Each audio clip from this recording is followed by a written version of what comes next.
Morning folks, it's Wednesday the 5th of August 2026. What to tell you then, Vicky's box of bobbins and what have you come yesterday. We watched the final episodes of the last series of Ted Lasso because the new one starts today by all accounts. We were up till 12:15 this morning. Vicky were going to go to bed and it was like, we've one more to watch, love. So we stopped up and watched it. It did mean that she didn't watch Sewing Bee last night, so I've no doubt we'll have to watch that at some point tonight. Let's get into it then. This day in history.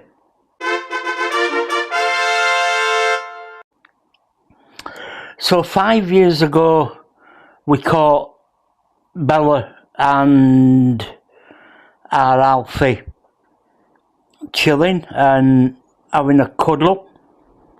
I can't exactly make my mind up where it was that I took this photo, but this is a dog and a cat, or one of the cats, that Vicky were like, they're not going to get on.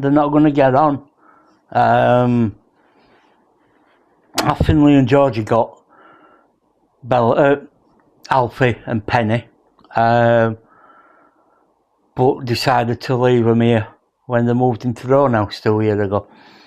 But our Alfie, he loves our Bella, and he loves Baxter as well, and they have they play together occasionally. Our Penny's just pure evil. She's our Cleo, a cat that we had many moons ago, to my memory only brought a couple of things in, one of which were we were laid in bed one Sunday morning and Vicky's like, what's that squeaking noise? I'm like, I don't know. And I went onto the landing, and the corner near the bathroom door, our Cleo's there with a shrew, and she's like, tip, tip, tip, and it's running along the skirting board, and she's just got a pause and she's knocking it from one to other in this corner. Managed to catch it and set it free outside. But other than that, I can't really recollect our Cleo fetching a lot of animals home. Penny, on the other hand, it seems every other week there's a dead rat in the back garden and she's fetched birds home, and yeah. I did read once that I once read a story about a woman getting in touch with a vet in America and saying, she used to fetch little things home and then they got bigger and ended up fetching this big. And the vet had told her, the problem you've got is you're scolding her. Every time she fetches something home, it's a gift, and you're scolding her. So by shouting at her, she don't realise why you're shouting at her. She just thinks she's not providing enough. So that's why every time she goes out, she comes back with something bigger. So we never shouted at our Penny. We daren't shout at our Penny. But yeah.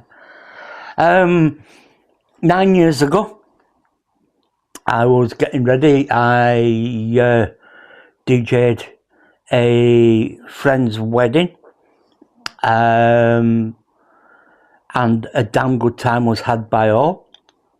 Took some decks with me, took my mixer, took my bag of tricks. Yeah, we had a really good night, and even Vicky got involved with doing some DJing. So, and 11 years ago, I splashed out on Vicky's birthday, and I booked a weekend in Chester at a 4-star hotel, and we had a really good time that weekend. We went and saw Shakespeare in the Park, Much Ado About Nothing, I think it was, or Merry Wives of Windsor, I can never remember which. But yeah, they built like a amphitheatre in the park in Chester, and we went into Chester. I bought her some new shoes, and we went to Marks and Sparks after we'd got these tickets and sort of sends out a picnic for that evening, and it was very upper middle class, and I felt so out of place, but enjoyed it. I have got a bit of culture in my life. I'm not opposed to a bit of culture. You don't have to be a toff to be cultured and enjoy culture. But yeah, that's pretty much it for this day in history.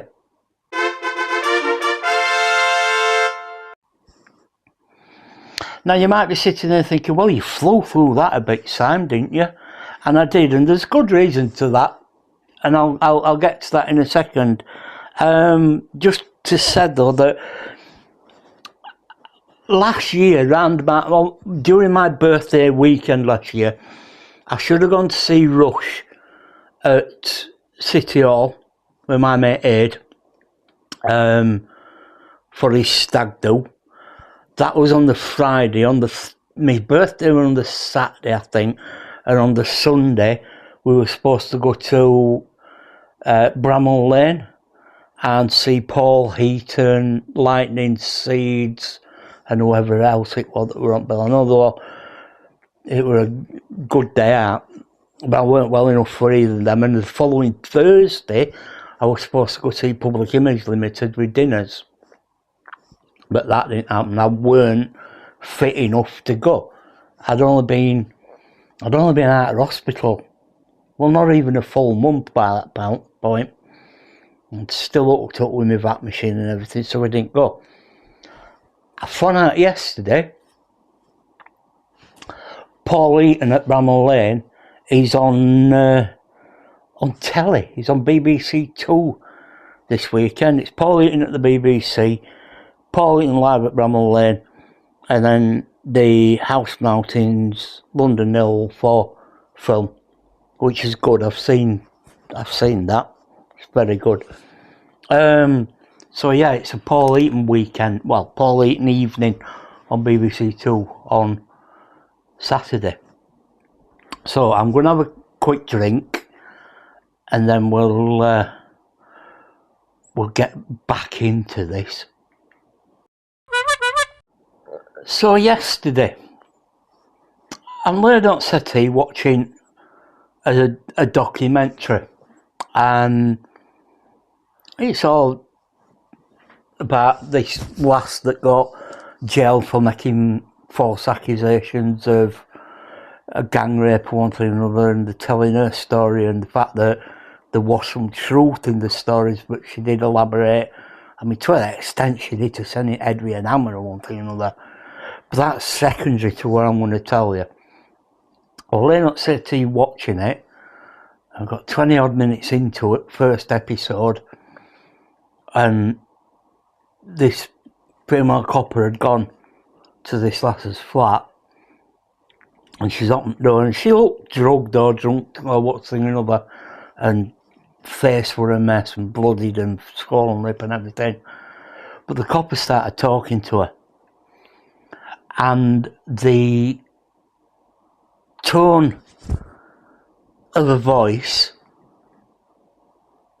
and what she was saying to her, I'm watching it, and all of a sudden my heart rate started going a bit mad, and I started getting really sweaty, and then I started my hands shake most of the time anyway, but all of me started shaking, and what I could only describe as a bit of a panic attack. Now, I've had counselling, I've had therapy in the past for depression, and I know when I get depressed I've got breathing exercise and everything, so I tried them, and they did work. They brought me down, and I calmed down, and everything went back to normal. But I'm thinking, what set that off? And I tell you what it is, the voice of the policewoman or police, female constable, whatever you want to call them, it gave me a flashback to being in my coma. Now, I'm in my coma, I'm under sedation, I'm not aware of what's going on around me, but the voice, her voice, and what not specifically the questions she was asking this young lass, but the manner in which she was asking, just give me a flashback to being asked questions by what I'm presuming to be, or assuming to be, a nurse while I was under sedation and in my coma. I have been told that the medical staff, the nurses, the doctors, anybody that came to see me while we're in a coma and were treating me, and orderlies that were turning me and rolling me and one thing and another, they constantly talked to me and explained what they were doing, even though I weren't awake. Vicky, Judd, our Finn, Melissa Stewart, Jack, our Sarah, everybody that came to see me while I were under were advised, talk to him. Just sit and talk to him. You know, it's been proven that it helps, one thing or another. And apparently at some point our Finn and Vicky were holding my hand and asking me to squeeze it, and I did squeeze it. So there must have been something going in here. But that voice just gave me a bit of a sketchy flashback kind of moment. Now, they did come away from, after I woke up from my coma, or they took me out of my induced coma, they did give me some literature. Some of it, one of it was about delirium. And I did the thing that you never should do yesterday, and I googled, you know, can I get panic attacks after being in a induced coma?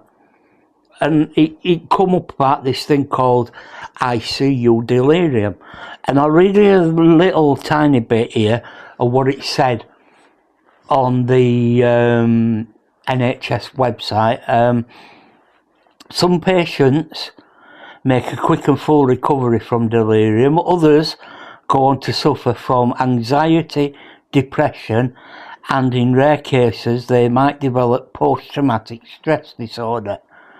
This is because some patients have very vivid recollections and flashbacks, and this can affect their ability to return to normal life, to function within the family and society. Now, I'm not even going to suggest or begin to suggest that I'm that deep in, because it's here 19 months on. 19 months on from going into hospital, 18 months on from coming out of my induced coma. So I'm not going to say that I'm struggling to adapt and get back into society, because you can see I am, you know, all right. I'm a different person now because of my feet and my hands, one thing other than what I'm capable to physically do, but mentally I would say I'm still sharp as a tack. I would hope to say I am. But that happened yesterday. Like I say, just one voice triggered me, big style. I'm not going to sit here and say that I'm panicking about it.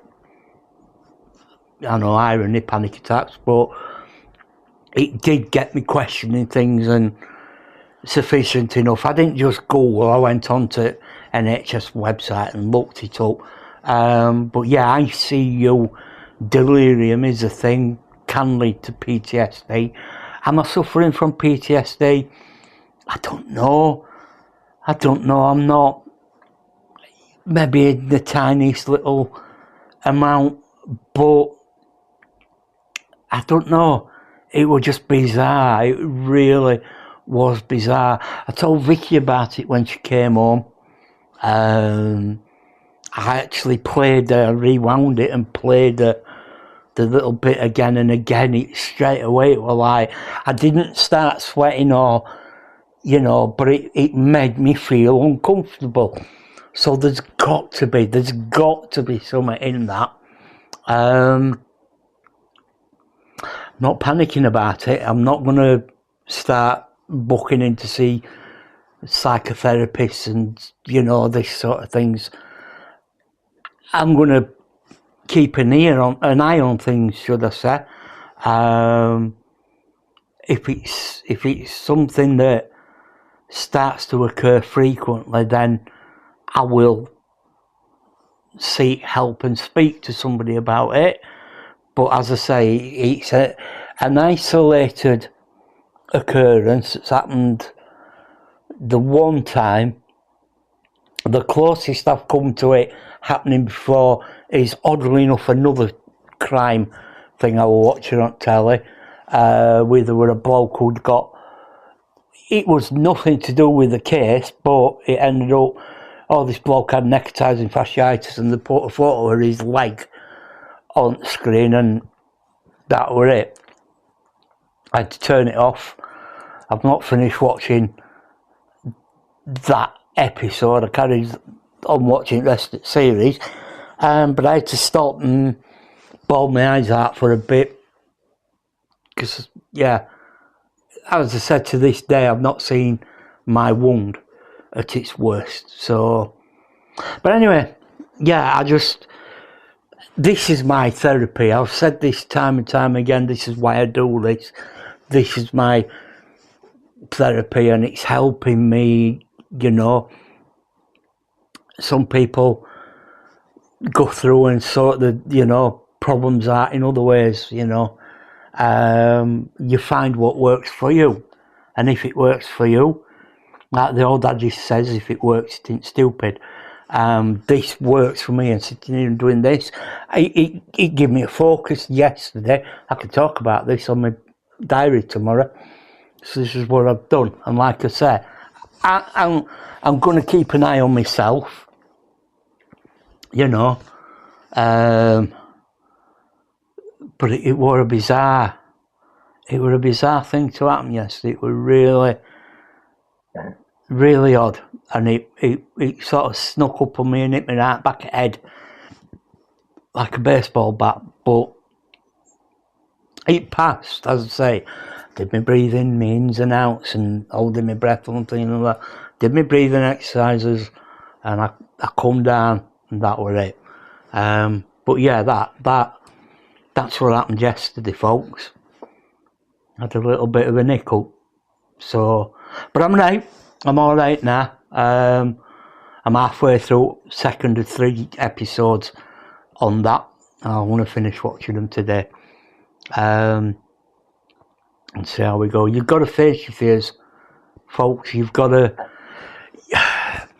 There's some things you can deal with. There's some things you can't deal with. And them things that you can't deal with, you learn to deal, and you learn to live with them. I've accepted.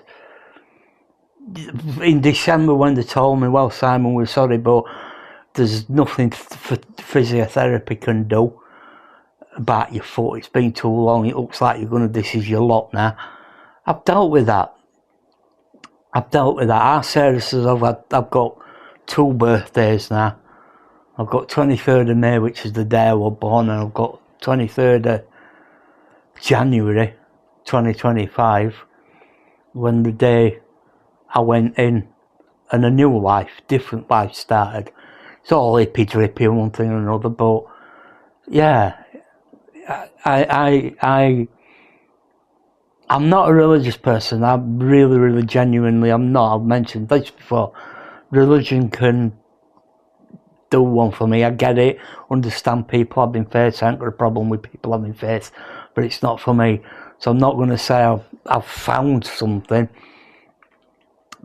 but I've been given a second chance, and I see things a lot different now than I did 18 months, 19 months ago. I've always been placid. I've always been sensible and level-headed about stuff, but I see things a lot differently now, and there's big issues and there's little issues, and the little issues are like, yeah, you know. But yeah.